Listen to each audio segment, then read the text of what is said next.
In this video, I'm going to discuss using the plan view, and it's all in my book, Ellen's Guide to Drawing Shapes on Amazon. Orthographic projections represent three-dimensional images in 2 dimensions.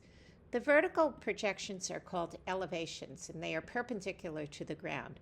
And examples would be this section that cuts the plan from A to B, the front of the house as if we're walking up to the house, and the side, looking at the house from the side.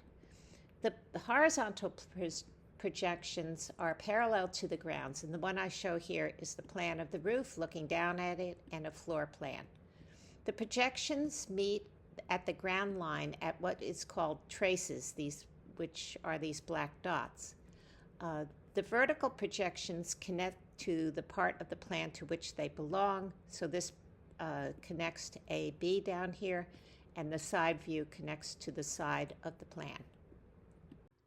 The front elevation, the side elevation, and the plan show 2 aspects of the height, length, and width.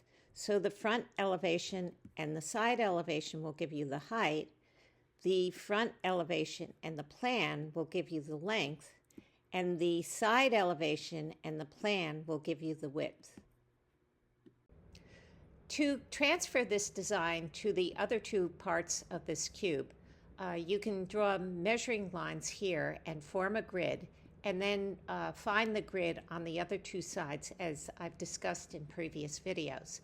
And then, if you want to find, for example, point A, you go up 2 and over 1. So if you want to find this point, it's up 2 and then over 1. I want to set up this front view in the perspective view. So draw lines vertically up from important points in the front view to find the traces on the measuring line, and then draw lines to the measuring point here. And where these lines cross this bottom yellow line would be the position of these new vertical lines. Then you set up a diagonal that hits important points on the door and the window, and set up a similar diagonal here that also hits the door and the window, and then you can finish the perspective view. In this first example, I developed a design on plan, and to put it in perspective, I first drew the grid using the 2 vanishing points and the center of vision.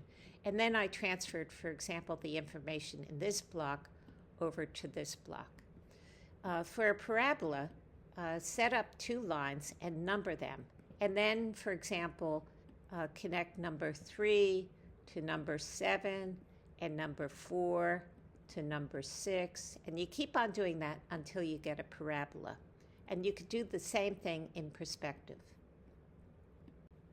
We can draw these stairs in perspective and to scale using a vertical measuring line and the horizontal measuring lines. So how big is distance AB? Well, if we look at the measuring line here, it's 5 units. What about AB over here? Well, if we count the converging lines, we'll find that it is also 5 units. How about B to C? Well, that's easy because we follow these lines down and we can see that it's 10 units long. What about BC over here? Well, if we look at this, which is the same length, we can follow these lines, and this one goes to 0 and this one goes to 10, so this too is 10 units long. And then finally, how long is C to over here, D to E, this distance? And we can see from this measuring line it's 4 units and 10 units, so it's a total of 6 units here. What about this D to E here, or C to this point over here? We have one point that goes to number 10, and we can draw another line from the from the vanishing point through C, and it will land at 4, and that will give us 6 units for this distance.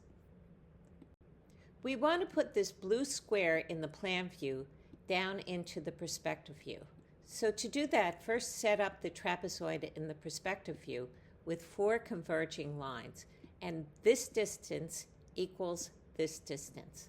Then draw this diagonal line so that this corner to the yellow dot is as far as this corner is to this yellow dot. And you can see that this is longer because it's closer to the viewer. Then draw this line from number 1 here through the yellow dot to find number 2. And over here we draw a line from number 3 through the yellow dot to find number 4. And then we just connect 1, 2, 3, and 4. And there you have the blue square in perspective. To draw this worm's eye view of a step pyramid, start with the main shape that goes to the uphill vanishing point and the downhill vanishing point. And notice that they're the same distance away from the level vanishing point.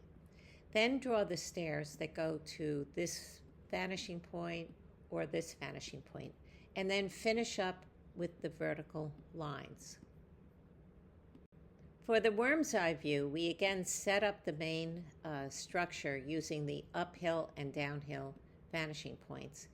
The stairs go to the level vanishing point or this distant vanishing point, and then we finish up with verticals that can be continued from the worm's eye view down to the bird's eye view.